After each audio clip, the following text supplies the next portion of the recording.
Let's get right into this explainer. Today, we're diving into the absolute ultimate guide for packing healthy, completely kid-approved lunches that won't break the bank.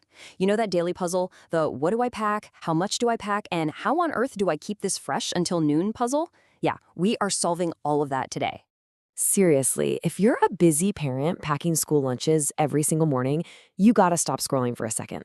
This right here could literally give you your mornings back. So grab a coffee and let's get into it because you absolutely need this in your back pocket. Tell me if this sounds familiar. You're constantly dealing with those dreaded soggy sandwiches, you're totally lost on what an actual portion size should be, or your grocery budget is just spiraling out of control. Trust me, I get it. If you're nodding along right now, you are in the perfect place. We're going to break down real clinical guidelines, legit budget hacks, and some actual food science to completely transform your lunchbox game. All right, moving into our first section, the perfect portion size. Okay, so we all know growing kids need a balanced plate, right? Half produce, a quarter protein, a quarter starch. But let's be real, trying to figure out exact cut measurements based on ever-changing age ranges is a total headache. Well, pediatricians actually recommend this brilliant zero-math hack. Just use your child's own hand to estimate their exact gastric capacity. It's like a personalized measuring tool. Because their hand grows right alongside their stomach, it literally gives you the perfect individualized portion every single time. It breaks down so beautifully. Take a look. Their closed fist, that equals their grain needs, so maybe a half cup of pasta or a small tortilla. Their flat palm dictates the protein, which is usually around 2 to 3 ounces of turkey or chicken. Then you look at 2 clenched fists to figure out their fresh produce targets for the meal. Oh, and for fats, a thumb tip gives you the perfect teaspoon of mayo, while a flat thumb gives you an exact tablespoon of nut or seed butter. Seriously, no measuring cups required. How cool is that? Now let's jump into section 2, budget meals under $1.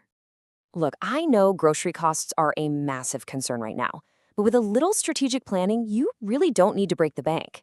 Believe it or not, you can easily pack a totally complete, satisfying meal for less than $1 single a day. The trick is utilizing really smart, budget-friendly base carbohydrates and core proteins to keep things incredibly low cost while still hitting all those nutrition goals. Let's put that into perspective with this tuna pasta salad box. This whole thing rings in at a jaw-dropping 87 cents per serving. Look at the breakdown. By combining 33 cents of whole wheat penne, a 15-cent portion of canned light tuna, and some super cheap frozen peas and carrots, you've got a protein-packed base. Add a dab of light mayo and some fresh apple slices, and you've got a premium lunch for literal pocket change. But hey, maybe your kids prefer warm meals. This frugal quesadilla and beans combo is an insane value at just 81 cents a lunch. Canned black beans are this amazing secret weapon budget protein and fiber source. Pair 10 cents worth of beans with a simple tortilla and a bit of cheese, and you've got a kid favorite for almost nothing. Toss in a fresh clementine on the side, and boom, you've hit every single nutritional marker for under $1. Moving right along to section 3, plant-based and allergy-safe. So navigating those strict nut-free school policies can definitely induce a little panic, right? But the absolute easiest swap is trading peanut butter for sunflower seed butter. It delivers the exact same creamy texture and those great healthy fats, but it totally bypasses the peanut restriction. And honestly, most kids can't even tell the difference. And what if you're trying to skip processed deli meat? Well, you've got to try plant-based protein powerhouses like steamed edamame or mildly spiced roasted chickpeas. These legumes are ridiculously versatile.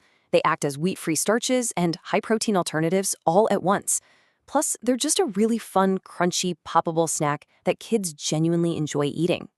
Now, toss all these safe swaps into one of those compartmentalized bento boxes, and you create this colorful mix-and-match grazing experience. We're talking gluten-free crackers, dairy-free cheese alternatives, some cherry tomatoes, maybe some hummus for dipping. Kids go crazy for this stuff. Bento boxes are incredibly popular because that variety completely removes the pressure of staring down one giant sandwich that they might just decide to reject that day. Okay, final section here, section 4, secrets to non-soggy sandwiches. We all know the struggle. How on earth do you stop a sandwich from turning into a sad, soggy mess by noon? Well, the villain here is porous bread acting like a giant sponge. So to defeat it, we use a little food science to create a hydrophobic barrier. Sounds fancy, right? All it means is applying a thin edge-to-edge layer of fat, like butter, mayo, or seed butter, on both slices of bread. That fat naturally repels water, effectively creating a waterproof shield that keeps the wet stuff far away from the bread itself.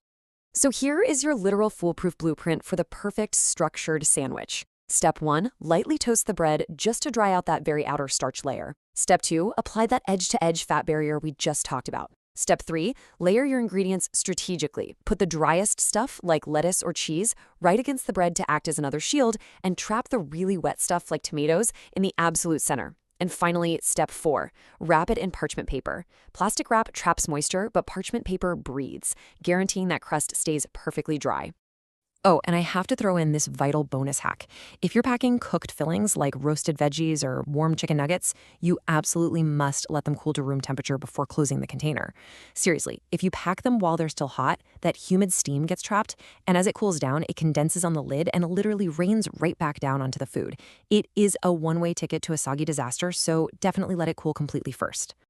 Well, we have covered a lot of ground in this explainer today, from using hand-sized portions to gauge stomach capacity, to those mind-blowing dollar menu budget breakdowns, the allergy-friendly swaps, and the actual science of building a non-soggy sandwich. You now have the ultimate lunch packing toolkit. So I want to leave you with this one thought. Of all these scroll-stopping strategies we just went through, which one are you going to use to completely revolutionize your morning routine tomorrow?